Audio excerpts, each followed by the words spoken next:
हिंदी में यूपीएससी की तैयारी से संबंधित प्रोग्राम्स को देखने के लिए सब्सक्राइब करें स्टडी IQIAS हिंदी। अमृत उपाध्याय 007 इंस्टा और अमृत उपाध्याय 007 टेलीग्राम पर आप मुझे फॉलो कर सकते हैं।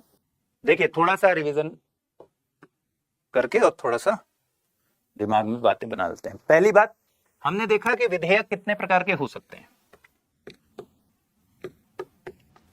कल भी हमने इस पर बात की थी। विधेयक के प्रकारों की बात करें तो मोटे तौर पर इसको 4 श्रेणी में बांट सकते हैं। ठीक है, पहला है ऑर्डिनरी बिल, साधारण विधेयक। दूसरा है धन विधेयक। धन विधेयक के बारे में, धन विधेयक में कौन कौन से विषय शामिल होंगे यह बताया गया है अनुच्छेद 110 में, जैसे टैक्सेशन, कर संबंधित जो भी प्रावधान है, कर को लगाना, हटाना, माफ करना, चेंज करना, उसमें ऑल्टरेशन करना, ये सारे अगर इससे संबंधित कोई विधेयक है तो वो धन विधेयक में काउंट होगा अनुच्छेद 110 के तहत।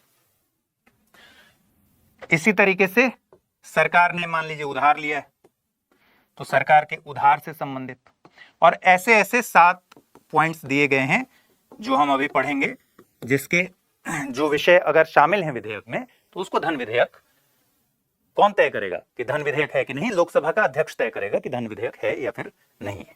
ठीक है, तो उसके सारे प्रावधान हम पढ़ेंगे। एक तरह का विधेयक और है जो है वित्त विधेयक। वित्त विधेयक में भी श्रेणी 1 यानी वित्त विधेयक फाइनेंस बिल 1 और श्रेणी 2 की चर्चा की गई है, और इसकी चर्चा की गई है आर्टिकल 117 में। ठीक है, अनुच्छेद 117 में। इसको भी हम देखेंगे कि भाई धन विधेयक और वित्त विधेयक में क्या अंतर है। आज की जो क्लास है उसका मुख्य विषय यही है कि धन विधेयक और वित्त विधेयक को हम अच्छे से समझ लें, और समझने के बाद ये देख लें कि दोनों में अंतर क्या है। इससे सवाल बन जाता है जो प्रीलिम्स में, तो आप कंफ्यूज हो जाते हैं। इसके अलावा एक विधेयक होता है जो संविधान में संशोधन के लिए आता है, जिसे हम कहते हैं संविधान संशोधन विधेयक।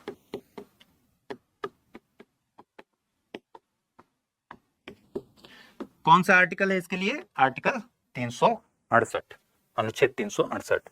इसमें विस्तार से बताया गया है कि संविधान संशोधन विधेयक में क्या क्या चीजें हैं, कैसे पास होगा, राज्यसभा लोकसभा की क्या शक्तियां हैं, राष्ट्रपति क्या कर सकता है, ज्वाइंट सेशन वगैरह के बारे में हम इसमें बात करेंगे आगे। ठीक है, जब इस पर आएंगे तो।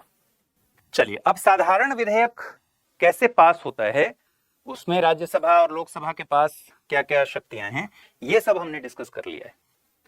फिर भी साधारण विधेयक और इन सब पर हम बात करेंगे। तो साधारण विधेयक की अगर बात करें, उसके पास होने की क्या लेजिस्लेटिव प्रक्रिया है, तो एक बार इसको दोहरा लीजिए। आमतौर पर साधारण विधेयक की कोई अन्य परिभाषा नहीं है। साधारण विधेयक का मतलब हुआ कि जो धन विधेयक नहीं है, ठीक है, जो संविधान संशोधन विधेयक नहीं है, वो सारे विषय साधारण विधेयक में आ गए। बस इतनी ही सी बात है। अगर किसी साधारण विधेयक को पास करना हो तो हम किसी भी सदन में शुरू कर सकते हैं, लोकसभा में या फिर राज्यसभा में। ठीक है, किसी अनुमति की आवश्यकता नहीं है। दूसरी बात, साधारण विधेयक हमने एक और देखा था विधेयक का प्रकार पिछली क्लास में, कि सरकारी विधेयक हो सकता है और प्राइवेट मेंबर बिल भी हो सकता है। सरकारी विधेयक किसको बोलते हैं? ध्यान पर है ना क्लास, जो पिछली क्लास थी। सरकारी विधेयक और गैर सरकारी या फिर प्राइवेट मेंबर बिल, दोनों में अंतर क्या है? दोनों में अंतर बस इतना है कि अगर कोई मंत्री ने बिल पेश किया है तो फिर वो सरकारी विधेयक है, और मंत्री के अलावा कोई भी अन्य सांसद जो मंत्री नहीं है, भले ही वो सत्ता पक्ष का हो, अगर वो मंत्री नहीं है और उसने बिल पेश किया है तो वो प्राइवेट मेंबर बिल है। ठीक है, तो साधारण विधेयक सरकारी विधेयक भी हो सकता है और प्राइवेट मेंबर बिल भी हो सकता है। गवर्नमेंट और प्राइवेट मेंबर बिल कुछ भी हो सकता है। जब किसी एक सदन में साधारण विधेयक ले आया गया, प्रस्तुत किया गया, तो अब उसमें क्या किया जाएगा? प्रोसेस, उसका प्रोसेस होता है कि सदन में 3 रीडिंग्स होती हैं। 3 रीडिंग्स। फर्स्ट रीडिंग में क्या होता है? पहला वाचन, ठीक है। फर्स्ट रीडिंग में बिल को इंट्रोड्यूस किया जाता है, प्रस्तुत कर दिया जाता है केवल कि अध्यक्ष महोदय, इस विषय में इस उद्देश्य से मैं बिल प्रस्तुत करना चाहता हूं।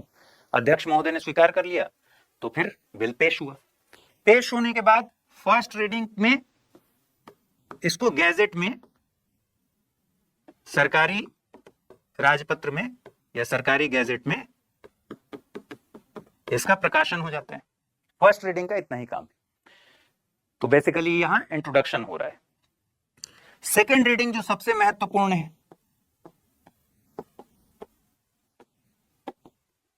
ठीक है। सेकेंड रीडिंग के भी 3 सब स्टेज। कौन कौन से? सेकेंड रीडिंग में ही बिल को क्लॉज बाय क्लॉज देखा जाता है और क्लॉज बाय क्लॉज क्या संशोधन उसमें आ रहे हैं, उन संशोधनों को स्वीकार किया जा रहा है या नहीं, ठीक है, उस पर वोटिंग होती है। तो चर्चा और वोटिंग क्लॉज बाय क्लॉज होता है। सेकेंड रीडिंग इसलिए सबसे ज्यादा इंपॉर्टेंट स्टेज है। फर्स्ट रीडिंग में क्या हुआ? सिर्फ इंट्रोड्यूस कर दिया गया। सेकेंड रीडिंग में एक एक क्लॉज पर बातचीत की गई और एक एक क्लॉज पर बातचीत करते हुए, चर्चा करते हुए एक एक क्लॉज का वोटिंग हो गया, खंडवार वोटिंग हो गया। और थर्ड में हम पूरे बिल पर स्वीकृति या अस्वीकृति की बात करते हैं, उसमें संशोधन नहीं होता, ठीक है, और क्लॉज बाय क्लॉज नहीं देखा जाता। पूरे बिल को सदन स्वीकार कर रहा है या नहीं कर रहा है, ये थर्ड रीडिंग है। तो सेकेंड रीडिंग में लेकिन 3 स्टेज हैं। 3 स्टेज कौन कौन से हैं? पहला स्टेज है साधारण बहस वाली अवस्था, ठीक है, जनरल डिस्कशन होगा इसमें पूरे बिल को लेकर। अभी भी इसमें क्लॉज बाय क्लॉज नहीं जा रहे हैं, ठीक। सेकेंड रीडिंग का जो साधारण बहस हुआ, अब इसके बाद एक संभावना यह बन सकती है कि भाई इसको किसी समिति के पास भेजने की जरूरत नहीं है, इसके उपबंध इतने टेक्निकल नहीं है कि किसी समिति से इस पर चर्चा कराई जाए, उसकी समीक्षा कराई जाए और कुछ सुझाव मांगा जाए। तो साधारण बहस के बाद हम सीधे विचार अवस्था में जा सकते हैं, यानी कंसिडरेशन वाली अवस्था में जा सकते हैं, उस पर वोटिंग करा सकते हैं। लेकिन मान लीजिए साधारण बहस के बाद तय हुआ कि भाई इससे कहीं सेलेक्ट कमेटी या फिर ज्वाइंट कमेटी को भेजना है या फिर पब्लिक के लिए इसको डिस्ट्रीब्यूट करना है पब्लिक डोमेन में, तो ये तीनों ऑप्शन हो सकते हैं। साधारण बहस के बाद एक समिति अवस्था आ सकती है। अगर साधारण बहस के बाद यह तय हुआ कि भाई इसको समिति के पास भेजना है, तो समिति के पास सेलेक्ट कमेटी को भेज सकते हैं। सेलेक्ट कमेटी मतलब उसी सदन की कमेटी, प्रवर समिति, या फिर ज्वाइंट कमेटी को भेज सकते हैं, जो इस पर विचार करे, इसके क्लॉज पर, और सुझाए कि इसमें क्या संशोधन किए जा सकते हैं, क्या हटाया जा सकता है, क्या जोड़ा जा सकता है। यहां वोटिंग नहीं हो रही है, ये सिर्फ कमेटी से रिकमेंडेशन लिया जा रहा है और उसके बाद कंसिडरेशन में डाला जाएगा विचार वाली अवस्था में, थर्ड में, और फिर इसमें क्लॉज बाय क्लॉज वोटिंग हो जाएगी। जब ये वाली वोटिंग हो गई, हर उपबंध को चर्चा करके वोटिंग कर लिया गया, तब थर्ड रीडिंग में इस पर वोटिंग होती है, चर्चा और वोटिंग, कि भाई संपूर्ण, और अच्छा ध्यान क्या रखना है, यहां जब कंसिडरेशन में लिया गया, सारे संशोधन वगैरह जब वोटिंग हुए तो संशोधन स्वीकार हुए नहीं हुए उस पर वोटिंग यही हो गई सेकंड रीडिंग में। अब थर्ड रीडिंग में संशोधनों को का स्कोप खत्म हो गया, वो सेकंड रीडिंग में हो गया। थर्ड रीडिंग में क्या होगा, पूरे बिल को स्वीकार करें या ना करें इस पर चर्चा होगी और वोटिंग हो जाएगी और बिल पारित हो जाएगा सदन से, अगर पास हो जाता है, ठीक है। जब यहां से थर्ड रीडिंग हो गया, तीनों रीडिंग, इसका मतलब बिल पारित हो गया। जब पारित हो गया तो मान लीजिए लोकसभा से पारित हुआ है तो राज्यसभा में चला जाएगा, और राज्यसभा से पारित हुआ है तो फिर लोकसभा में भेजा जाएगा। फिर दूसरा सदन क्या करेगा, अगर लोकसभा से इस 3 रीडिंग की प्रोसेस से पारित कर दिया गया तो अब राज्यसभा में चला गया, तो राज्यसभा में भी सेम प्रोसेस अपनाया जाएगा। सेम प्रोसेस का मतलब तीनों रीडिंग यहां फिर से होंगी, 3 रीडिंग्स, ठीक है। अब राज्यसभा के पास ऑप्शन है कि या तो वो जैसा लोकसभा ने भेजा है वैसे ही इसको स्वीकार कर ले, पारित कर दे, कोई अमेंडमेंट ना सुझाए। तो अगर राज्यसभा ने कोई अमेंडमेंट नहीं सुझाया तो क्या होगा, बिल दोनों सदनों से पारित हो जाएगा। तो एक संभावना तो ये हो गई राज्यसभा में जाने के बाद। ध्यान रखिएगा कि राज्यसभा में भी तीनों रीडिंग होगी इसी तरीके से, अगर आप आईएएस की तैयारी करते हैं तो आपके पास है एक सुनहरा मौका। आईएएस की संपूर्ण तैयारी को ध्यान में रखकर स्टडी आईक्यू लेकर आया है नया फाउंडेशन कोर्स, जिसमें आपको कराई जाएगी प्रीलिम्स से लेकर इंटरव्यू तक की पूरी तैयारी। फाउंडेशन कोर्स में आपको 1000 घंटों से ज्यादा की live classes, 1-to-1 mentorship, daily current affairs, test series, CSAT की क्लासेस, प्रीलिम्स और मेंस रेजिडेंशियल प्रोग्राम और इंटरव्यू गाइडेंस प्रोग्राम तो मिलता ही है, साथ ही सबसे बड़ी सुविधा के तौर पर आपको मिलती है प्रीलिम्स पास करने पर पूरी फीस वापस की गारंटी। इसके अलावा टेस्ट में टॉप करने पर आपको हर महीने मिलेगा 11,000 रुपीज जीतने का मौका। तो तुरंत कीजिए अमृत लाइव कोड का यूज और जुड़िए सबसे कम प्राइस में हमारे बैच के गोल्ड, प्लैटिनम और डायमंड प्लान के साथ। अगर फिर भी कुछ कंफ्यूजन हो तो डिस्क्रिप्शन में दिए गए लिंक पर क्लिक कर दीजिए या फिर amrit@studyIQ.com पर मुझे मेल कर दीजिए। राज्यसभा के पास एक ऑप्शन है कि भाई जैसे लोकसभा ने भेजा है वैसे ही पारित कर दे। दूसरा कंडीशन क्या हो सकता है? कुछ संशोधनों के साथ पारित कर दे।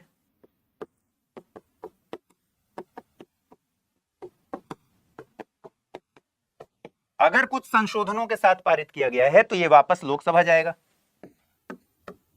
अगर लोकसभा ने इन संशोधनों को स्वीकार कर लिया तो फिर ये दोनों सदनों से पारित मान लिया जाएगा। लेकिन एक और कंडीशन हो सकता है लोकसभा इन संशोधनों से जो राज्यसभा ने किए हैं उसको एक्सेप्ट नहीं किया। अगर ऐसा हुआ तो गतिरोध की स्थिति आ गई। गतिरोध का मतलब, डेडलॉक का मतलब अब प्रक्रिया आगे नहीं बढ़ रही है। गतिरोध का मतलब क्या हुआ? रास्ते में गतिरोध है, आगे नहीं जा सकते। तो अब ये विधेयक आगे नहीं बढ़ सकता, इसलिए इसको डेडलॉक बोलते हैं, गतिरोध बोलते हैं। तो अगर एक कंडीशन हुआ कि वैसे ही पारित कर दिया तब तो दोनों सदनों से पारित ही हो गया, इसमें कोई दिक्कत ही नहीं है। दूसरा कंडीशन ये हो सकता है कि भाई लोकसभा को अमेंडमेंट के साथ भेजा गया और लोकसभा ने उन अमेंडमेंट्स को स्वीकार कर लिया, कोई ऑब्जेक्शन नहीं है, तो ये दोनों सदनों से पारित हो जाए। तीसरी कंडीशन ये है कि लोकसभा को भेजा लेकिन लोकसभा उन संशोधनों पर सहमत नहीं है। ठीक, तो क्या स्थिति हुई? गतिरोध की स्थिति हुई। और गतिरोध की स्थिति में हमने क्या देखा था? अनुच्छेद 108 के तहत ज्वाइंट सिटिंग बुलाया जाता है। बुलाता कौन है? राष्ट्रपति। अच्छा, गतिरोध क्यों हुआ ये तो क्लियर है ना। देखिए, गतिरोध की स्थिति इसलिए हो गई क्योंकि विधेयक राज्यसभा से लोकसभा के पास गया, संशोधन करके गया और संशोधनों पर लोकसभा की सहमति नहीं है, तो गतिरोध की स्थिति बन गई है। ऐसे में अनुच्छेद 108 का प्रयोग किया जा सकता है। फिर एक कंडीशन ये हो सकता है कि भाई राज्यसभा ने कुछ भी नहीं किया, कोई प्रक्रिया नहीं की, उस पर ना संशोधित किया ना स्वीकार किया, और 6 महीने तक उसने कोई निर्णय नहीं लिया। और ये 6 महीने कैसे काउंट होगा? ठीक वैसे ही जैसे 60 दिन वाला मैंने कहा था ना, कि मैं इतने विस्तार से इसलिए बता रहा हूं क्योंकि 60 दिन अनुपस्थिति का मतलब लगातार 60 दिन अनुपस्थित होना नहीं है, बल्कि उसमें वो लगता है कि भाई अगर सदन सत्र का अवसान हो गया है तो वो समय काउंट नहीं होता, या फिर लगातार 4 दिन तक अगर वो एडजर्न रहा, स्थगित रहा, तो अनुपस्थिति में काउंट नहीं होगा। वैसे ही 6 महीने का भी जो वक्त है, ये ऐसा नहीं है कि आज 6 महीना पूरा हुआ, पिछले 6 महीने से मार्च से लेके अगला 6 महीना, ऐसा नहीं होता। जब सत्र अवसान में नहीं है तो वो डेज काउंट नहीं होंगे। 4 दिन से ज्यादा अगर सत्र स्थगित है तो वो भी डेज काउंट नहीं होंगे।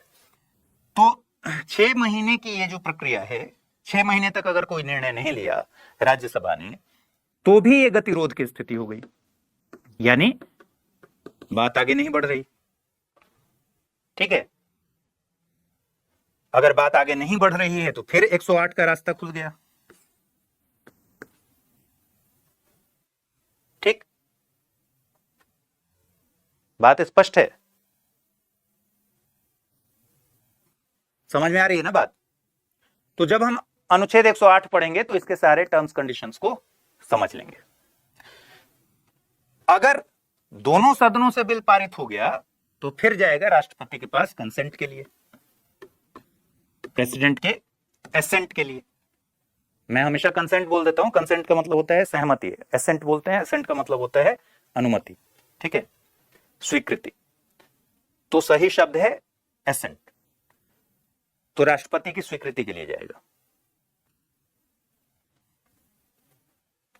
ठीक है, और अगर राष्ट्रपति ने हस्ताक्षर कर दिया तो बिल बन गया एक्ट, विधेयक बन गया अधिनियम।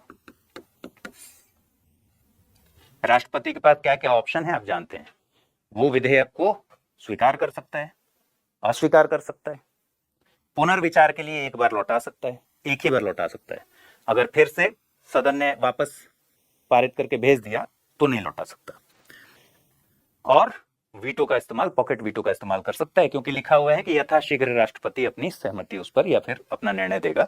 तो यथाशीघ्र का कोई मतलब नहीं होता है, इसलिए जितने दिन चाहे वो पॉकेट में रख सकता है। तो ये सारी चीजें साधारण विधेयक के बारे में। अब एक सवाल है कि भाई ये साधारण विधेयक क्यों कह रहे हैं हम बार बार। इसलिए क्योंकि धन विधेयक में राज्यसभा के पास शक्तियां नहीं है, और कॉन्स्टिट्यूशन अमेंडमेंट बिल, संविधान संशोधन विधेयक में दोनों ही सदनों से अलग अलग विशेष बहुमत से पारित कराना अनिवार्य है, और उसमें राष्ट्रपति की शक्तियों में भी अंतर है। इसलिए हम बार बार कह रहे हैं कि भाई ये साधारण विधेयक को पास कराने का तरीका हुआ, क्योंकि इसमें राज्यसभा के पास सारी शक्तियां हैं। चलिए, अब हमें असली बात करनी है भाई धन विधेयक और वित्त विधेयक के बारे में। धन विधेयक, वित्त विधेयक वाकई बहुत ज्यादा कंफ्यूजिंग है, इसमें कोई दो राय नहीं है, और ये कंफ्यूजन क्रिएट करता ही करता है। तो चलिए हम लोग क्या करते हैं, एक उदाहरण समझते हैं। मान लीजिए कि एक क्रिकेटर्स की टीम है पूरी, ठीक है, बहुत सारे प्लेयर्स हैं इसमें। इन क्रिकेटर्स की टीम में से कहा गया है कि भाई ये जो 11 लोग खेलेंगे, अगर ये 11 लोग अगर खेले तो इसी को सिर्फ कहेंगे हम इंडियन क्रिकेट टीम।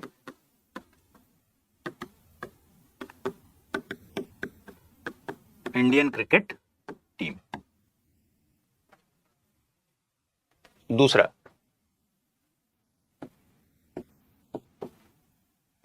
एक बनी है आईपीएल की टीम, इसमें इंडियन क्रिकेट टीम वाले मेंबर्स भी रहेंगे कुछ, इंडियन क्रिकेट टीम वाले भी कुछ मेंबर हैं, प्लस और भी मेंबर्स हैं इस हब में से, और भी मेंबर्स। और तीसरे तरह की एक टीम है जिसमें इंडियन क्रिकेट टीम वाले कोई भी मेंबर नहीं, ठीक है, कोई भी इंडियन क्रिकेट टीम वाला मेंबर नहीं है इसमें, ठीक है। बात स्पष्ट समझ लीजिए। 3 कंडीशंस हैं, ए, बी, सी, ठीक है। क्रिकेटर्स की एक पूरी लिस्ट है हमारे पास, पूरे देश के क्रिकेटर उसमें हैं। बात किसकी हो रही है? क्रिकेट की हो रही है। इसमें फुटबॉलर नहीं, इसमें हॉकी वाले नहीं, सिर्फ कौन है? क्रिकेटर्स, केवल क्रिकेटर्स, ठीक है। इन क्रिकेटर्स में से पर्टिकुलर 11 लोगों का नाम दिया गया है कि ये 11 लोग या इनमें से कोई भी अगर खेलता है वो इंडियन क्रिकेट टीम का पार्ट है। दूसरा कंडीशन है कि इन इंडियन क्रिकेट टीम वालों के साथ अगर कोई और भी खेलता है, यह एक्सक्लूसिव है भाई, या तो ये 11 खेलेंगे या इनमें से कोई एक भी खेलेगा, लेकिन इनके साथ और कोई नहीं खेलेगा। ये 11 खेलें, 5 खेलें, 7 खेलें, 1 खेले, इसको कहेंगे कि भाई ये इंडियन क्रिकेट टीम का स्ट्रक्चर है, इसमें और कोई खिलाड़ी नहीं आ सकता है इन 11 के अलावा, ठीक है। दूसरी बात, एक ऐसी टीम बनी है जो आईपीएल खेल रही है, जिसमें और लोग तो खेलेंगे ही, कुछ इंडियन क्रिकेट टीम वाले खिलाड़ी भी आ सकते हैं, इसके कुछ खिलाड़ी यहां खेल सकते हैं, प्लस और भी खिलाड़ी रहेंगे। और तीसरी बात, तीसरे वाले जो टीम में भेजा गया है दिलीप ट्रॉफी के लिए, उसमें कहा गया है कि भाई कोई भी इंडियन वाला खिलाड़ी इंडियन क्रिकेट टीम का हिस्सा इसमें नहीं खेलेगा, या इंडियन क्रिकेट टीम का कोई नहीं खेलेगा। या फिर ऐसे समझ लीजिए, सिर्फ क्रिकेटर्स की टीम है, बहुत सारे क्रिकेटर्स हैं यहां, ठीक है। जितने भी देश के वित्त से जुड़े हुए विषय हैं, जितने भी वित्त से जुड़े हुए विषय हैं, वो ये हब है, ठीक। वित्त विधेयक,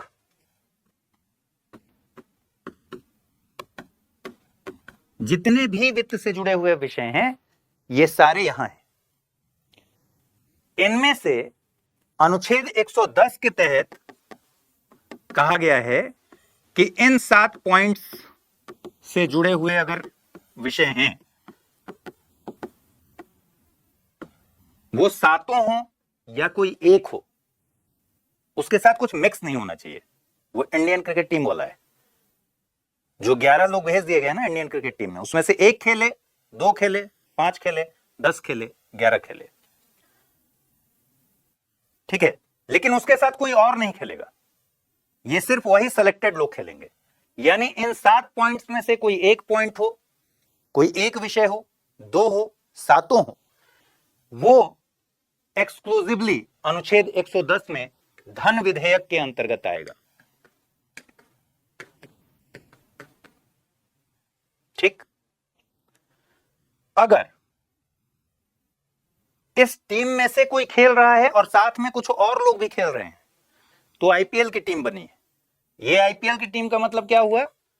अगर धन विधेयक वाले ये 7 पॉइंट्स, ये विषय धन विधेयक वाले अनुच्छेद 110 वाले वो शामिल हों, लेकिन उसके साथ साथ 110 वालों के साथ साथ अन्य विषय भी मौजूद हों, तो फिर ये हुआ फाइनेंशियल वित्त विधेयक श्रेणी 1, ठीक।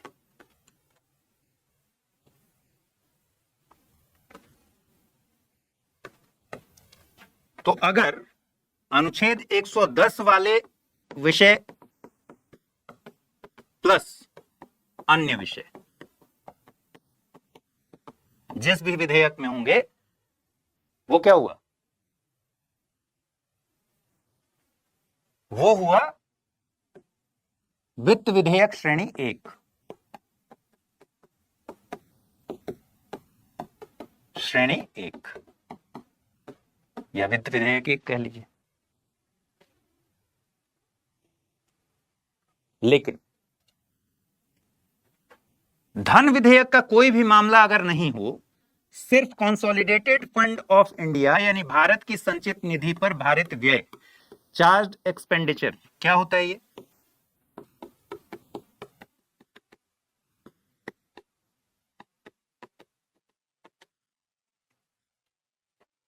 तीन तरह के फंड होते हैं भारत सरकार के।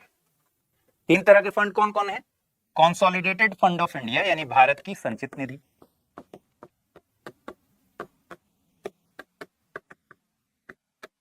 भारत सरकार का जितना इनकम आता है, ठीक है, जो भी कलेक्शन होता है, जो भी खर्च होता है, ये सब कंसोलिडेटेड फंड ऑफ इंडिया से किया जाता है। दूसरा अकाउंट होता है लोक लेखा, पब्लिक अकाउंट।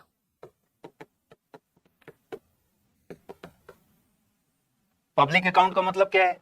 जो भी डिपॉजिट्स होते हैं, जैसे प्रोविडेंट फंड्स हो गए, ठीक है, बाकी सेविंग्स हो गए, आप पैसा जमा करते हैं ना, सेविंग्स करते हैं, प्रोविडेंट फंड में पैसा डालते हैं, पेंशन स्कीम में पैसा डालते हैं, ठीक है। ये पैसा कहां जाता है? ये कंसोलिडेटेड फंड ऑफ इंडिया में नहीं जाता, ये इनकम नहीं है, ये तो आपका पैसा है, आपका पैसा जो सरकार इस्तेमाल करती है, लेकिन पैसा तो आपका है। इनकम का मतलब क्या हुआ? आय, आपने कमाया, ठीक है, टैक्स कलेक्ट किया, उसमें से फिर वापस तो आपको देना नहीं। यहां पब्लिक अकाउंट है ये, जिसमें आपके डिपॉजिट्स हो गए, पेंशन के पैसे हो गए, सेविंग्स के पैसे हो गए, ये सब कहां जा रहा है? पब्लिक अकाउंट में जा रहा है। तो एक फंड हो गया भारत में, भारत की संचित निधि, कंसोलिडेटेड फंड ऑफ इंडिया, जो सरकार का अकाउंट है, जिसमें सरकार के सारे इनकम हैं, कलेक्शंस हैं, खर्च हैं, रेवेन्यू है, ये सब कहाँ आ रहा है? कंसोलिडेटेड फंड ऑफ इंडिया में। दूसरा अकाउंट हो गया लोक लेखा अकाउंट, लोक लेखा यानी पब्लिक अकाउंट, जिसमें पब्लिक का जो भी डिपॉजिट वगैरह है सब कुछ यहां पर आ रहा है। और तीसरा अकाउंट है आकस्मिकता निधि, यानी कंटिजेंसी फंड ऑफ इंडिया। ठीक है, आकस्मिकता जैसे नाम से ही पता चल रहा है कि भाई इमरजेंसी फंड है। और इसका कस्टोडियन कौन है? इसका कस्टोडियन है प्रेसिडेंट, राष्ट्रपति। राष्ट्रपति के बिहाफ पर वित्त मंत्रालय का जो सेक्रेटरी है, वित्त सचिव है, वो इसको हैंडल करता है, संचालित करता है। ठीक है, आकस्मिकता निधि का मतलब ही क्या हुआ कि भाई मान लीजिए कि कोई ऐसी कंसोलिडेटेड फंड ऑफ इंडिया ऐसी चीज है जिससे बिना अप्रोप्रिएशन बिल ले आए, विनियोग विधेयक के, आप एक पैसा निकाल नहीं सकते। ठीक है, कंसोलिडेटेड फंड ऑफ इंडिया आकस्मिक निधि है, कभी ऐसी जरूरत पड़ गई तो भाई इस फंड से पैसा दे दिया जाएगा कि चलो खर्च करो, बाद में इसका हिसाब किताब करके और उसको संसद से पास करा लेना, लेकिन फिलहाल के लिए खर्च करो। तो 3 तरह की ये फंड है, निधियां हैं। ये जो भारत की संचित निधि है, इसमें एक वर्ड आता है भारित व्यय, यानी चार्ज्ड एक्सपेंडिचर। इसका क्या मतलब है? भारित व्यय का मतलब है कि जैसे राष्ट्रपति को परिलब्धियां देना है, भत्ते देने हैं, जो भी संवैधानिक महत्वपूर्ण पद हैं, सुप्रीम कोर्ट के न्यायाधीश को वेतन देना है। अब कभी ऐसा हो सकता है ना, और ये सारा काम कैसे होता है? ये सारा काम बजट की प्रक्रिया जब हम देखेंगे तो देखेंगे कि बजट पास करा के होता है ना। पैसा तो सबका हिसाब है, ऐसा नहीं है एक भी पैसा इधर उधर नहीं हो सकता। भाई जितना खर्च होना है सब कुछ पास होना है संसद से। तो फिर कंसोलिडेटेड फंड ऑफ इंडिया में कभी ऐसा भी तो हो सकता है कि राष्ट्रपति का वेतन से संबंधित कोई प्रावधान संसद ने पास नहीं किया, तो क्या होगा? लेकिन ऐसा नहीं होगा। क्यों? क्योंकि वो भारित व्यय का हिस्सा है, चार्ज्ड एक्सपेंडिचर का हिस्सा है। मतलब ये फिक्स है। जैसे आप अपना बजट बनाते हैं ना कि भाई ये तो फिक्स अमाउंट है। जैसे रेंट तो देना ही देना है, बाकी चीजों में कटौती की जा सकती है, रेंट तो देना ही है, रेंट को लेकर कोई बात नहीं होगी। कोचिंग की फीस देनी ही देनी है।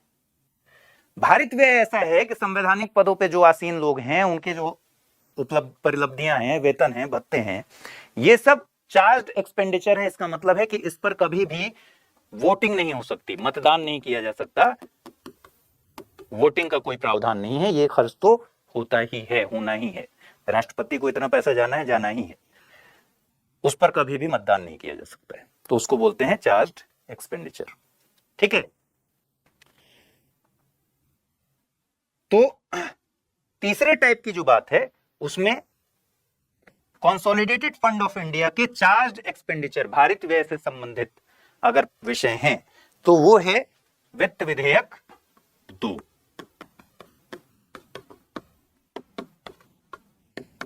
श्रेणी 2। ठीक है, अब देखिए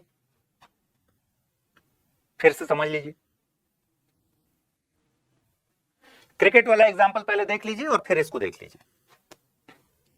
अच्छा एक बात बताइए, ये सारे क्रिकेटर्स हैं, ये 11 लोग जो यहां खेल रहे हैं ये भी क्रिकेटर्स हैं। ठीक है, इसका मतलब क्या हुआ कि ये सारे जो क्रिकेटर्स हैं, इन्हीं में से 11 लोगों को निकालकर यहां क्रिकेटर बनाया गया है, इंडियन क्रिकेट टीम का क्रिकेटर हो गया। ठीक है, इंडियन क्रिकेट टीम के लिए वो लोग खेलेंगे। तो ये पूरा ही वित्त विधेयक है। वित्त विधेयक में से कुछ विषयों को निकालकर कहा गया है कि भाई अगर ये विषय होंगे तो ये धन विधेयक होंगे। यानी क्या हुआ कि धन विधेयक बेसिकली वित्त विधेयक ही है। धन विधेयक क्या है? वित्त विधेयक है।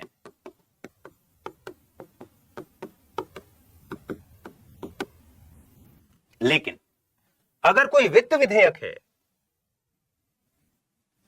यहां जो और लोग हैं, कोई वित्त विधेयक धन विधेयक नहीं है, ये तय है। मतलब इसमें से इंडियन क्रिकेट टीम में जो लोग खेल रहे हैं ये क्रिकेटर ही हैं, इसमें तो डाउट ही नहीं है। लेकिन इंडियन क्रिकेट टीम में खेलने वाला व्यक्ति किसी भी हाल में कहीं और नहीं खेलता। ठीक है, तो आप दोनों एग्जाम्पल में इससे कोरिलेट कर पाएंगे। अब देखिए, धन विधेयक वित्त विधेयक है, इससे क्या बात निकल रही है कि वित्त विधेयक के प्रकार हैं 3। कौन कौन से प्रकार हैं वित्त विधेयक के? वित्त विधेयक 3 तरह के होते हैं। पहला, धन विधेयक। धन विधेयक का मतलब सिर्फ इतना है, अनुच्छेद 110 में वर्णित विषय अगर हैं तो वो धन विधेयक है। वित्त विधेयक श्रेणी 1, 117 1 से ये पता चलता है। इसमें क्या होगा? वित्त विधेयक वाले विषय, मनी बिल वाले विषय प्लस अन्य विषय। ठीक है, और वित्त विधेयक श्रेणी 2,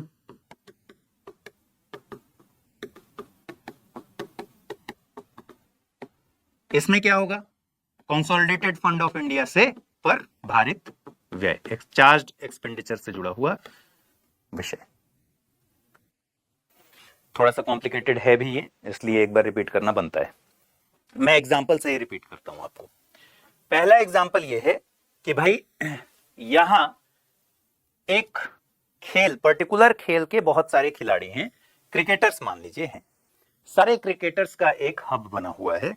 इस हब में से कहा गया है कि ये कुछ क्रिकेटर्स ऐसे हैं जो जब भी खेलेंगे इंडियन क्रिकेट टीम के लिए खेलेंगे, भले 5 खेलें, 7 खेलें, 11 खेलें या 1 खेलें।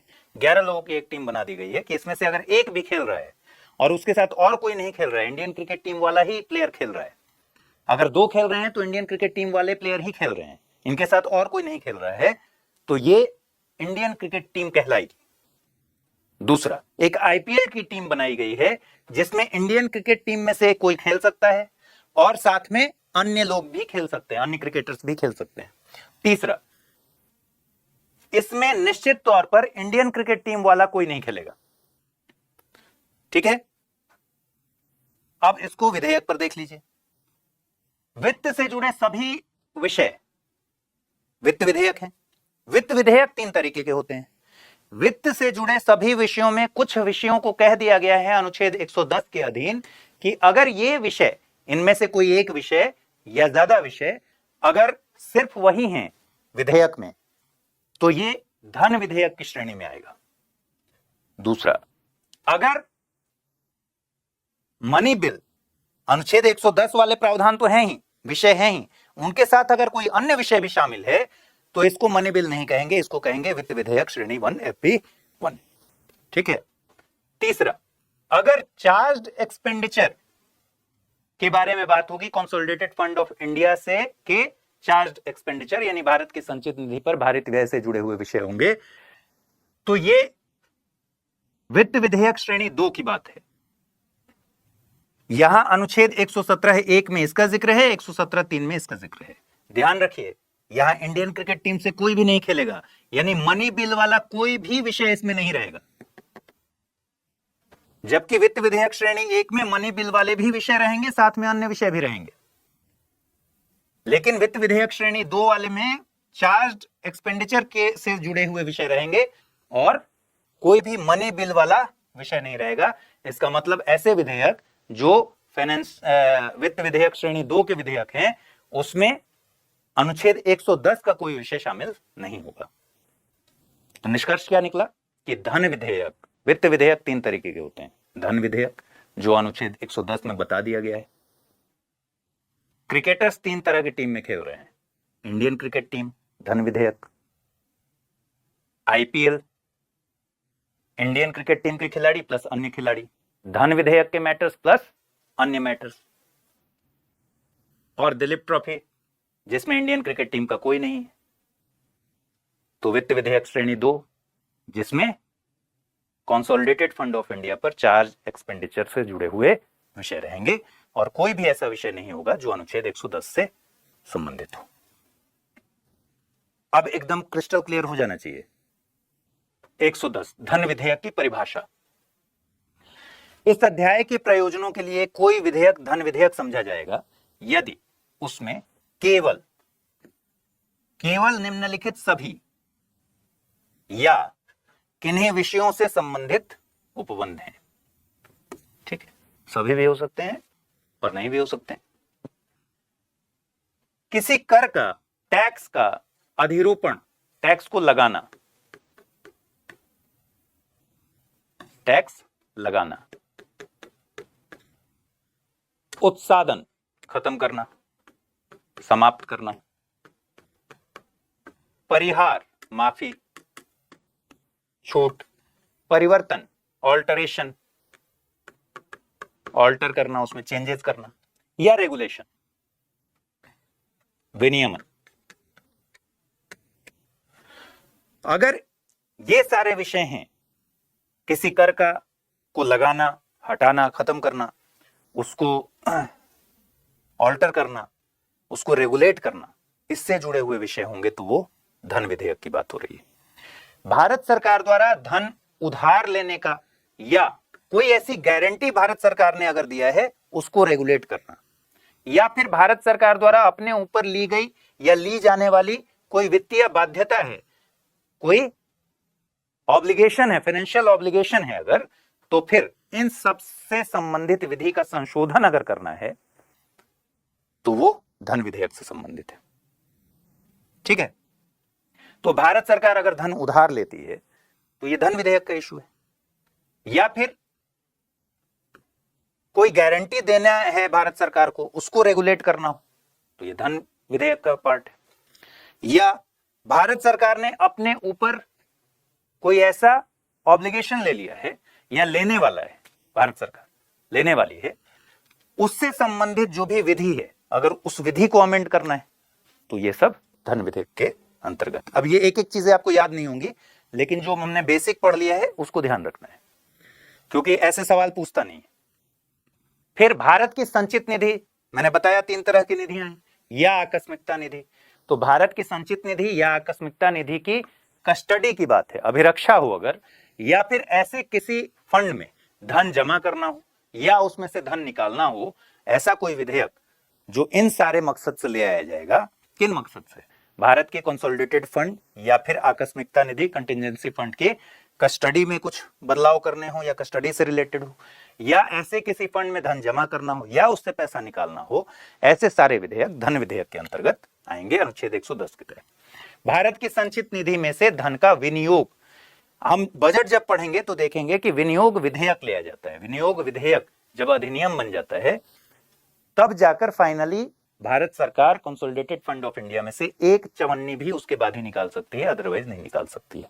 ठीक है, तो विनियोग का मतलब है कि भाई संचित निधि में से पैसा निकालने की बात हो अगर, तो ये भी विनियोग विधेयक ले आकर, और वो क्या होगा? धन विधेयक होगा। किसी व्यय को भारत की संचित निधि पर भारित व्यय घोषित करना हो या ऐसे किसी व्यय की रकम को बढ़ाना हो, भाई पहले से जो है वो तो है ही, मान लीजिए किसी नए व्यय को घोषित करना है कि ये चार्ज एक्सपेंडिचर है, ठीक है, इस पर वोटिंग नहीं होगी, तो वो धन विधेयक है। या फिर कोई ऐसा व्यय है ऑलरेडी कि ये भारित व्यय है बट उसकी रकम को बढ़ाना है, तो भी ये धन विधेयक की श्रेणी में। भारत की संचित निधि या भारत के लोक लेखा यानी पब्लिक अकाउंट में धन प्राप्त करना या ऐसे धन की अभिरक्षा यानी कस्टडी, या फिर उसको निर्गमन या संघ या राज्य के लेखाओं की संपरीक्षा, मतलब सेंटर या स्टेट के अकाउंट्स का ऑडिट का मामला हो, ये सारे मामले भी किसमें आएंगे? धन विधेयक में। और उपखंड क से लेकर च तक विनिर्दिष्ट किसी विषय का आनुषंगिक कोई विषय हो, तो फिर ये भी धन विधेयक के अंतर्गत आएगा। अच्छा ध्यान रखिए, ये एक एक चीज आपको याद नहीं करनी है। दूसरी बात, धन विधेयक के अंतर्गत आएगा कि नहीं ये कौन तय करेगा? लोकसभा का अध्यक्ष तय करेगा और उसका निश्चय अंतिम होगा। जैसे आधार बिल किसी ने लिखा, आधार बिल को लेकर बहुत ज्यादा सवाल उठाए गए, क्यों उठाए गए वो हम आगे देखेंगे। ठीक है, तो आपको मोटे तौर पर क्या याद रखना है कि भाई टैक्स याद रहेगा, टैक्सेशन से रिलेटेड हटाना हो, लगाना हो, चेंज करना हो, छूट देनी हो, रेगुलेट करना हो, भारत सरकार जो पैसा उधार ले रही है उससे जुड़ी हुई कोई बात हो, कोई फाइनेंशियल ऑब्लिगेशन ले रही है या फिर लेने वाली है, उससे जुड़ा हुए विधि में उससे जुड़े हुए विधि में संशोधन करना हो, तो ये सब धन विधेयक के इश्यूज है। ठीक है, और साथ में क्या कह दिया है, एक स्कोप खोल दिया है कि भाई क से लेकर च तक जितना भी बात बताया गया है उससे जुड़ा हुआ कोई और भी विषय होगा तो वो भी धन विधेयक में आ जाएगा। कौन तय करेगा? लोकसभा का स्पीकर। कोई विधेयक केवल इस कारण से धन विधेयक नहीं समझा जाएगा कि वह जुर्मानों या फिर अन्य शास्तियों यानी दंड, धन से जुड़े हुए अन्य जुर्मानों का, अधिरूपण का अथवा अनुज्ञप्तियों के लिए फीसों की या की गई सेवाओं के लिए फीसों की मांग या उनके संदाय का उपबंध करता है। अथवा इस कारण धन विधेयक नहीं समझा जाएगा कि वह किसी स्थानीय प्राधिकारी यानी लोकल अथॉरिटी या फिर लोकल बॉडी द्वारा स्थानीय प्रयोजन के लिए किसी कर के अधिरूपण, उत्सादन, परिहार, परिवर्तन या विनियमन का उपबंध करता है। यहां से क्वेश्चन पूछा जा सकता है। कैसे पूछा जा सकता है? अगर आपसे पूछे कि भाई किसी कर के उत्सादन के लिए, मतलब लगाने, हटाने, चेंज करने, ऑल्टर करने, रेगुलेट करने के लिए जो विधेयक आएगा वो अनुच्छेद 110 की परिभाषा के अंतर्गत धन विधेयक होगा। लेकिन अगर आपसे कोई पूछ दे कि भाई किसी लोकल अथॉरिटी द्वारा या लोकल बॉडी द्वारा कर का उत्सादन करने के लिए, हटाने के लिए, इन सब चीजों के लिए अगर कोई विधेयक आएगा तो वो धन विधेयक समझा जाएगा अनुच्छेद 110 के तहत, तो वो गलत हो जाएगा। क्यों? क्योंकि 110 का 2 साफ साफ कहता है 3 कंडीशंस। पहला, कोई भी ऐसा विधेयक धन विधेयक नहीं समझा जाएगा जिसमें सिर्फ जुर्माने की बात है, जुर्माने से जुड़ी हुई बातें, ठीक है, या अन्य धन या शास्तियों के को लगाने की बात हो, दंड जुर्माना लगाने की बात हो, या फिर फीस या की गई सेवाओं के लिए फीसों की मांग का विषय हो, और या किसी लोकल अथॉरिटी या फिर लोकल बॉडी के द्वारा किसी कर का, किसी टैक्स का इंपोज करना, हटाना, ये सब चेंज करना, ऑल्टर करना, रेगुलेट करना, लोकल बॉडी, लोकल अथॉरिटी के लिए ये जो टैक्स के इंपोजिशन और हटाने और ऑल्टरेशन की बात है, ये सब धन विधेयक इसलिए नहीं समझा जाएगा। ठीक है, तो ये 110 का 2 कह रहा है। यदि ये प्रश्न उठता है कि कोई विधेयक धन विधेयक है या नहीं, तो उस पर लोकसभा के अध्यक्ष का विनिश्चय अंतिम होगा। जब धन विधेयक अनुच्छेद 109 के अधीन राज्यसभा को पारित किया जाता है और जब वह अनुच्छेद 111 के अधीन अनुमति के लिए राष्ट्रपति के समक्ष प्रस्तुत किया जाता है, तो 2 बातें पता चली। 109 में क्या दिया होगा? 109 में दिया होगा कि भाई धन विधेयक के संबंध में राज्यसभा के पास क्या पास, ठीक है, राज्यसभा को जाएगा तो क्या करेगा राज्यसभा। दूसरी बात, अनुच्छेद 111 के अधीन ही अनुमति मिलेगी राष्ट्रपति से, हमने देखा है जैसे विधेयक जाता है।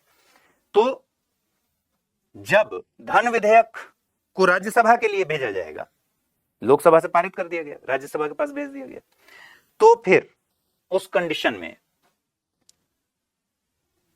प्रत्येक धन विधेयक पर लोकसभा के अध्यक्ष के हस्ताक्षर सहित प्रमाण पृष्ठांकित किया जाएगा। मतलब ये प्रमाणित किया जाएगा कि ये धन विधेयक है। कब?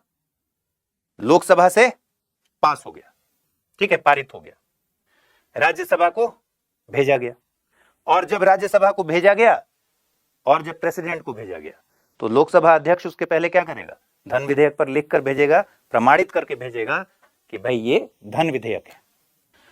फिर 109 देख लीजिए, धन विधेयक राज्यसभा में पूरा स्थापित नहीं किया जाएगा, प्रस्तुत नहीं किया जाएगा, मतलब सिर्फ और सिर्फ लोकसभा में प्रस्तुत किया जाएगा। धन विधेयक लोकसभा द्वारा पारित किए जाने के बाद राज्यसभा को उसकी सिफारिशों के लिए पारित किया जाएगा। ध्यान रखिए, यहां शब्द है सिफारिश। सिफारिश का मतलब संशोधन नहीं। राज्यसभा की बस इतनी ही शक्ति है धन विधेयक के संबंध में कि वो रिकमेंड करे जो भी उसके सुझाव है। उसके लिए भी 14 दिन का वक्त दिया जाता है। 14 दिन के वक्त के भीतर वो रिकमेंडेशंस के साथ लोकसभा को वापस कर दे, और लोकसभा उस रिकमेंडेशन को माने ना माने लोकसभा की मर्जी है, तो पारित हो गया वो। अगर इसने 14 दिन के भीतर कोई सिफारिश नहीं भेजी है तो ऐसे भी पारित समझा जाएगा। वही ये लिख रहा है कि जब धन विधेयक लोकसभा द्वारा पारित करने के बाद राज्यसभा को उसकी सिफारिशों के लिए भेजा जाएगा, और राज्यसभा विधेयक की प्राप्ति की तारीख से 14 दिन की अवधि के भीतर विधेयक को अपनी सिफारिशों सहित लोकसभा को लौटा देगी, और ऐसा होने पर लोकसभा राज्यसभा की सभी या किन्हीं सिफारिशों को स्वीकार या अस्वीकार कर सकता है। मतलब क्या हुआ? मतलब यह हुआ कि भाई लोकसभा से जब धन विधेयक पास हो गया और राज्यसभा को गया, तो पहली चीज तो क्या कह रहा है कि भाई प्रमाणित करना पड़ेगा। किसको? जब प्रेसिडेंट के पास जाएगा वो प्रमाणित करके भेजना पड़ेगा लोकसभा स्पीकर को कि ये धन विधेयक है। एक बात। दूसरी बात यहां क्या कह रहा है कि राज्यसभा सिर्फ और सिर्फ सिफारिश भेज सकता है, यानी संशोधन नहीं कर सकता इसमें और अस्वीकार भी नहीं कर सकता। क्यों? क्योंकि लिखा हुआ है कि 14 दिन के भीतर उसको सिफारिशों के साथ वापस करना है। अगर ये 14 दिन के भीतर सिफारिशों के साथ वापस करता है, लोकसभा की मर्जी है सिफारिश माने या फिर ना माने, स्वीकार कर दे या फिर अस्वीकार कर दे। यदि लोकसभा राज्यसभा की किसी सिफारिश को स्वीकार कर लेती है तो धन विधेयक राज्यसभा द्वारा सिफारिश किए गए और लोकसभा द्वारा स्वीकार किए गए संशोधनों सहित दोनों सदनों द्वारा पारित किया गया समझा जाएगा। ठीक है। यदि लोकसभा राज्यसभा की किसी भी सिफारिश को स्वीकार नहीं करती तो भी धन विधेयक पारित समझा जाएगा। यदि लोकसभा द्वारा पारित और राज्यसभा को उसकी सिफारिशों के लिए पारित धन विधेयक 14 दिन की अवधि के भीतर लोकसभा को नहीं लौटाया जाता तो उक्त अवधि की समाप्ति पर दोनों सदनों द्वारा पारित समझा जाएगा। अब मतलब क्या हुआ? दिमाग कदई हो गया। मतलब यह हुआ, पहली चीज, मनी बिल हमेशा सिर्फ और सिर्फ लोकसभा में ही पेश किया जाएगा, राज्यसभा में नहीं। पहली बात, सिर्फ और सिर्फ लोकसभा में। ठीक। दूसरी बात, राष्ट्रपति की पूर्व स्वीकृति अनुमति से किया जाता है इसको, यह भी नोट कर लीजिए, जरूरी है इसके लिए। तीसरी बात, लोकसभा से पारित होने के बाद जब ये आगे बढ़ेगा राज्यसभा और उसके बाद प्रेसिडेंट के पास फाइनली जाएगा, लोकसभा स्पीकर इसको प्रमाणित करेगा कि यह धन विधेयक है। ठीक है, प्रमाणित करना जरूरी है लोकसभा स्पीकर के द्वारा। और मनी बिल है या नहीं ये लोकसभा स्पीकर की शक्ति है, ये बताएगा कि भाई मनी बिल है भी या नहीं। यानी इसका निर्णय लोकसभा अध्यक्ष पर है कि मनी बिल है कि नहीं। जब लोकसभा ने इसको राज्यसभा के लिए भेज दिया तो राज्यसभा के पास बहुत ही सीमित शक्ति है। क्या शक्ति है? लोकसभा से पारित होकर राज्यसभा के पास गया, इसके पास 14 दिन का वक्त दिया गया है इसके बीच में अपने सिफारिशें भेजने के लिए, रिकमेंडेशन भेजने के लिए, संशोधन करने के लिए नहीं। यानी क्या हुआ? सिर्फ और सिर्फ सिफारिश भेज सकता है, ये अस्वीकार नहीं कर सकता उसको। ठीक है, इसमें कोई संशोधन नहीं कर सकता, सिर्फ क्या कर सकता है? सिफारिश कर सकता है।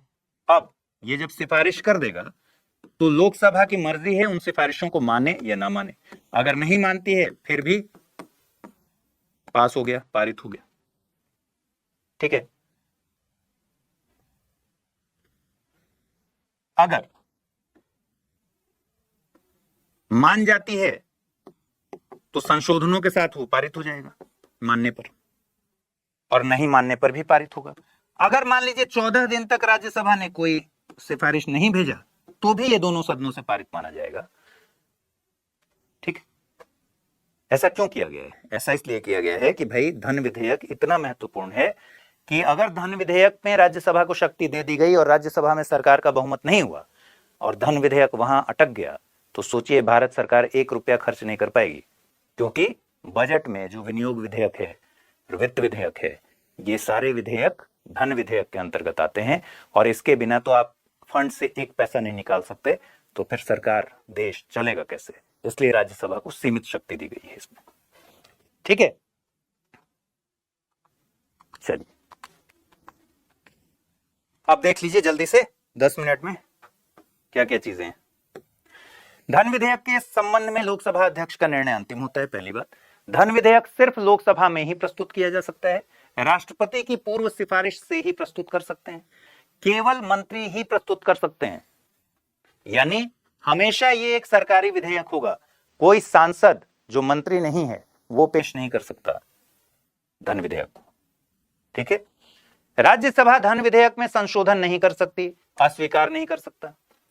सिफारिश करने के लिए अधिकतम 14 दिन का समय राज्यसभा को दिया गया है। अगर वो 14 दिन के भीतर सिफारिश नहीं करता है फिर भी दोनों सदनों से पारित है।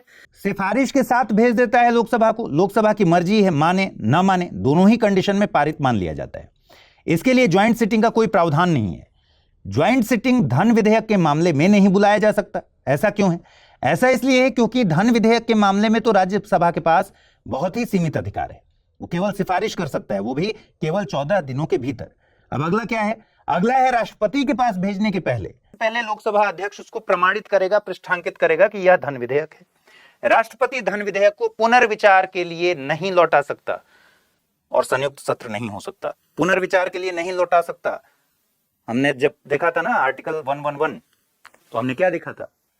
धन विधेयक को छोड़ता, क्योंकि गतिरोध की स्थिति आएगी नहीं। इसमें लोकसभा को सुपर पावर बनाया गया है। वित्त विधेयक अनुच्छेद 117, वित्त से जुड़े सभी विधेयक जैसे राजस्व, व्यय, कर लगाना, ये सब वित्त विधेयक हैं। सभी धन विधेयक वित्त विधेयक होते हैं, लेकिन सभी वित्त विधेयक धन विधेयक नहीं होते हैं।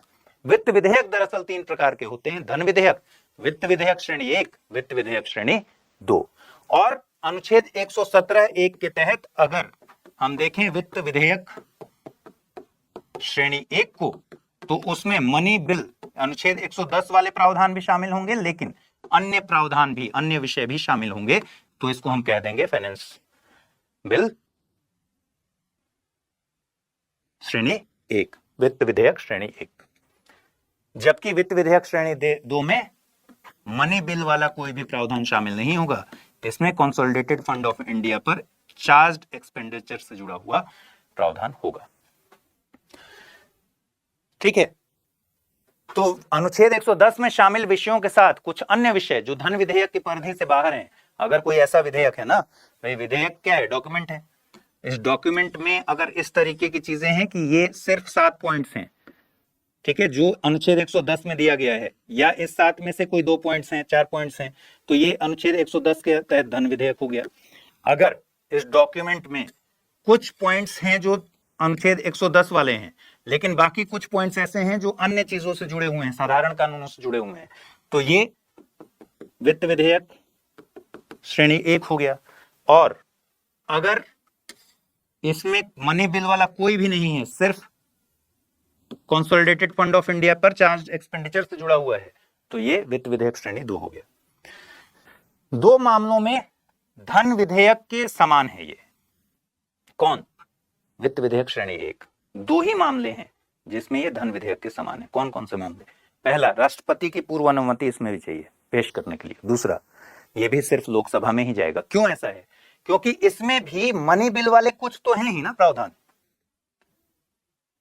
ठीक है, मनी बिल बेसिकली सरकार की पॉलिसी के लेवल की बात है।